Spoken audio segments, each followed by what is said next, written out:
एका श्रीमंत घरातील महिलेचं प्रेम हे एका मिस्त्रीवर जडतं। म्हणजे ज्या घराचं बांधकाम चालू आहे त्या घराचा बांधकामाची जो पाहणी करतो ते बांधकाम कशा पद्धतीने चालू आहे त्याची सगळी जबाबदारी घेतलेला जो व्यक्ती असतो त्याच मिस्त्रीवर त्या श्रीमंत बायकोचं प्रेम येतं आणि हे दोघं जण त्या महिलेचा नवरा घरी नसताना एकमेकांसोबत अगदी नवरा बायको असल्यासारखेच राहायचे आणि अगदी सर्व काही करायचे। पण जेव्हा ह्या प्रकरणाची माहिती त्या महिलेच्या नवऱ्याला समजते तेव्हा मात्र धक्कादायक गोष्ट घडते। नेमकं काय आहे संपूर्ण प्रकरण, कुठं घडली आहे घटना हे आपण अगदी सविस्तरपणे जाणून घेणार आहोत। पण जर तुम्ही अजूनही आपलं चॅनल सबस्क्राईब केलं नसेल तर लगेच सबस्क्राईब करून घ्या आणि बाजूला असणाऱ्या बेल नोटिफिकेशनला सुद्धा ऑन करायला विसरू नका।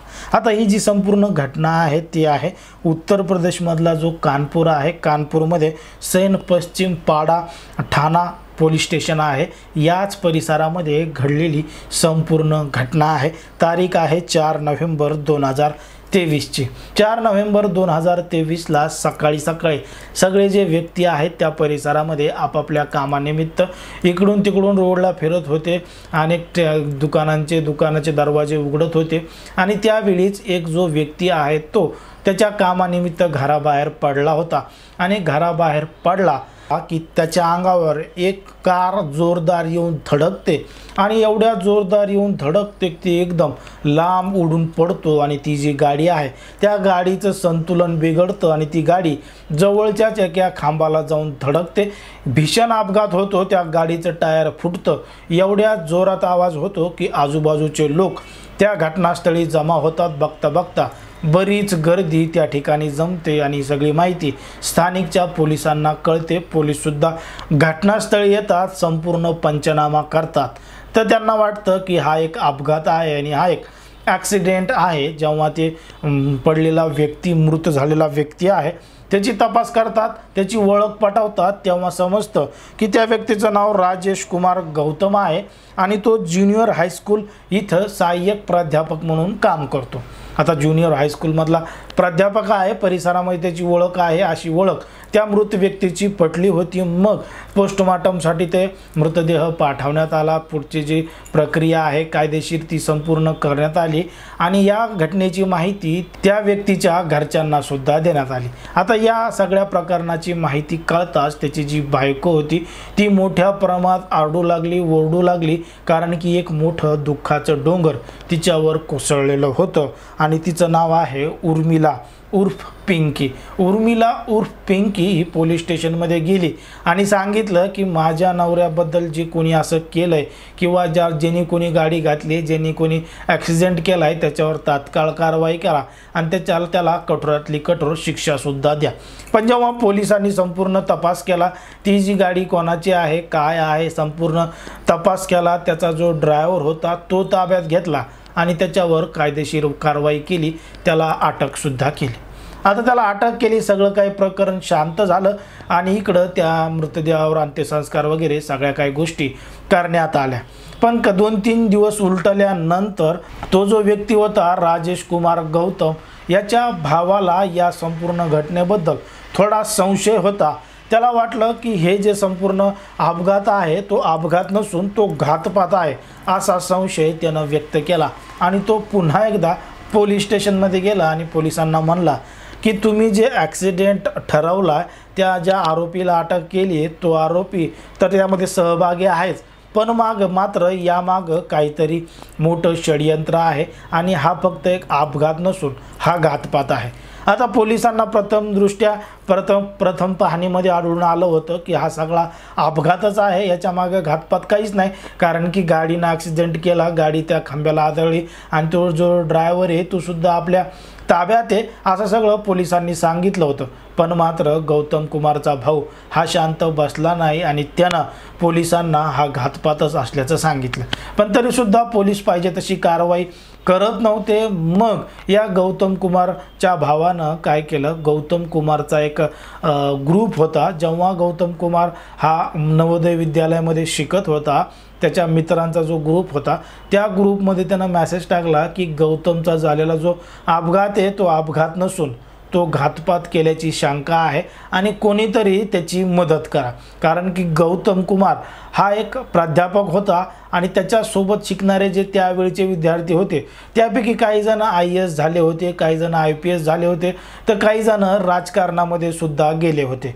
मग ते जे त्याचे मित्र आहेत व्हॉट्सअप ग्रुपमधले त्यांनी ती बातमी वाचली आणि मग तिथलं जे स्थानिकचं पोलीस स्टेशन आहे त्या पोलीस स्टेशनमध्ये त्या IAS IPS अधिकारी आणि जे राजकारणामध्ये सुद्धा सक्रिय आहेत त्यांनी गौतम कुमारचा जो झालेला अपघात होता त्याच्याबद्दल संपूर्ण सविस्तर चौकशी करावी अशी मागणी त्या पोलीस स्टेशनला दिली।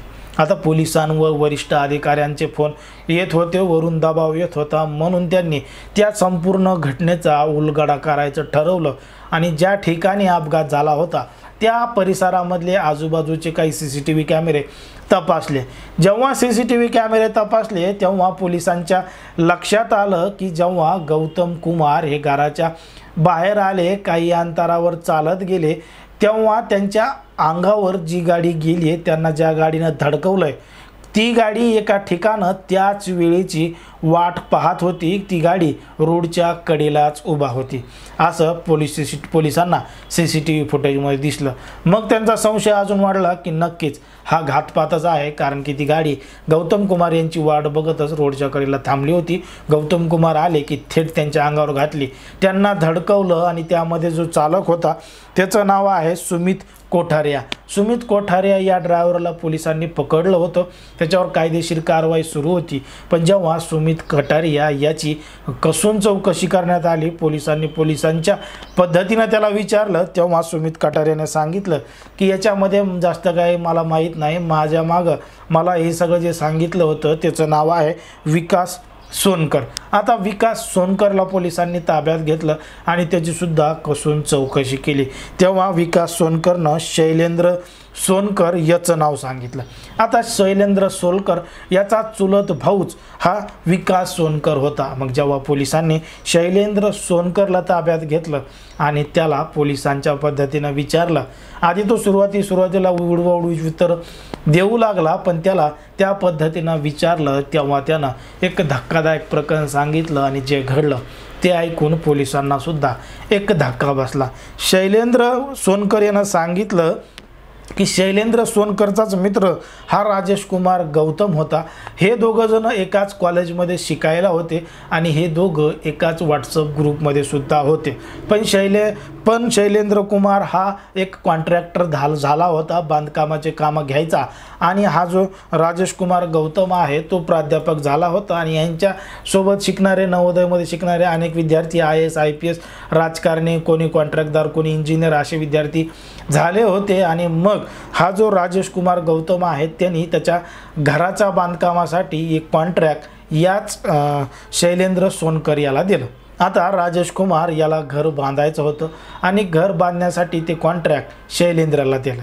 आता शैलेंद्र घर बांधकामासाठी त्या ठिकाणी पाहणी करण्यासाठी आला, सगळी काय बांधकामाला सुरुवात केली, तेव्हा त्याच्या लक्षात आलं की त्याचा जो मित्र आहे राजेश कुमार हा त्याच्या बायकोला मोठ्या प्रमाणात भांडतो आणि तिला मारहाण सुद्धा करतो। आता राजेश कुमारची जी बायको आहे उर्मिला उर्फ पिंकी ही या शैलेंद्रवर मोठ्या प्रमाणात आकर्षित होऊ लागली, कारण की तो तिला जवळ जाऊन विचारायचा की भाभी तुम्हाला हा राजेश कुमार खूपच त्रास देतो का, कारण की तो पहिला तर अशा पद्धतीचा नव्हता, आम्ही तर सोबतच शिकलेलो आहे। अशा जुन्या आठवणी तो उर्मिलाला सांगायचा आणि सगळं काही तिला असं बोलून मोकळा व्हायचा।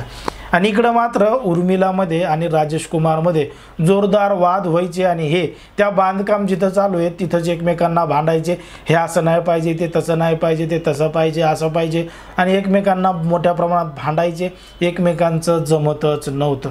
मग इकडं ह्या दोघांचं एकमेकांसोबत जमत नव्हतं आणि इकडं जो शैलेंद्र आहे तो मात्र उर्मिलासोबत जवळीक साधू लागला।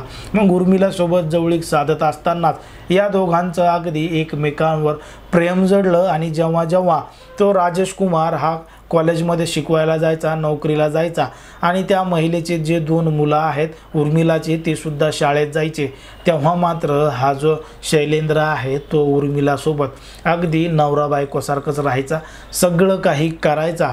आणि असंच करत करत हे सगळं अनेक दिवस निघून गेले। पण एक दिवस अचानक जेव्हा राजेश कुमार अचानक घरी आला आणि त्यानं त्याच्या बायकोला उर्मिलाला त्याच्याच मित्रासोबत शैलेंद्रसोबत पाहिलं, तेव्हा त्याला एक मोठा धक्का बसला आणि त्याने तिथूनच त्या शैलेंद्रला काढून दिलं। त्याच्यापासून जे त्याला दिलेलं काम होतं ते सुद्धा वापस घेतलं आणि याच्यानंतर मला इथं दिसू नको असं सुद्धा सांगितलं आणि त्याच्या बायकोला सुद्धा धमकावलं। आता या दोघांचं पितळ राजेश कुमार सोबत उघडं पडलेलं होतं। काय करावं काय नाही करावं हे समजत नव्हतं आणि जर उर्मिला राजेश कुमारला सोडून शैलेंद्र बरोबर गेली तर तिच्यावरच कारवाई होईल, तिला पैसे मिळणार नाहीत, म्हणून तिनं राजेश कुमारला ठार करायचा प्लॅन आखला आणि संपूर्ण जे प्लॅन आहे तो शैलेंद्रला सांगितला। आता शैलेंद्रनं सुद्धा उर्मिलाचा प्लॅन ऐकून राजेश कुमारला ठार करण्याचा प्लॅन केला आणि शैलेंद्रनं त्याच्या चुलत भावाला विकास सोनकरला संपूर्ण प्रकार सांगितला। विकासनं लगेच सुमितला ड्रायव्हर म्हणून तिथं पाठवलं आणि त्याचा अपघात घडून आणला, त्याला ठार केलं। संतोष कुमारला मारण्याचा उद्देश केवळ हाच होता की संतोष कुमारची काही पैसे हे FD केलेले होते, त्याच्या पॉलिसी काढण्यात आलेल्या होत्या, त्याचा जीवन विमासुद्धा काढलेला होता आणि तो जर अपघातामध्ये ठार झाला तर त्याला 2 कोटी रुपयापेक्षा जास्त रक्कम मिळणार होती, म्हणून हा सगळा अपघाताचा बनाव बनवण्यात आला, त्याला ठार करण्यात आलं। पण मात्र ती जी बायको आहे ती उर्मिला, हिला मात्र काही पैसे मिळाले नाही। या संपूर्ण कारवाईमध्ये तीच मुख्य आरोपी आहे, म्हणून तिला पोलिसांनी अटक केलंय, तिच्यासोबत या सगळ्यांना अटक केलंय आणि त्यांच्यावर कायदेशीर कारवाई सुरू आहे। 4 नोव्हेंबर 2023ला हे संपूर्ण प्रकरण उघड आलंय। या तपासामध्ये अनेक दिवस निघून गेले, पण मात्र घडलेला प्रकार 4 नोव्हेंबर 2023ला समोर आला आणि त्यामुळं हे जे आरोपी आहेत त्यांना पोलिसांनी ताब्यात घेतलंय, कायदेशीर कारवाई त्यांच्यावर सुरू आहे। पण जर आपण पाहिलं तर समाजामध्ये, देशामध्ये, राज्यामध्ये गुन्हेगारीचं प्रमाण कशा पद्धतीनं वाढत चाललंय। पैशाच्या लालसेपोटी माणूस माणुसकीला सुद्धा विसरत चाललाय असंच आपल्याला या घटनेवरून वाटू लागतं। या संपूर्ण प्रकरणावर तुम्हाला काय वाटतं ते अगदी स्पष्टपणे कमेंटमध्ये सांगा आणि अशाच पद्धतीचे नवनवीन व्हिडिओ पाहण्यासाठी आपल्या चॅनलला लगेच सबस्क्राईब करून घ्या। धन्यवाद।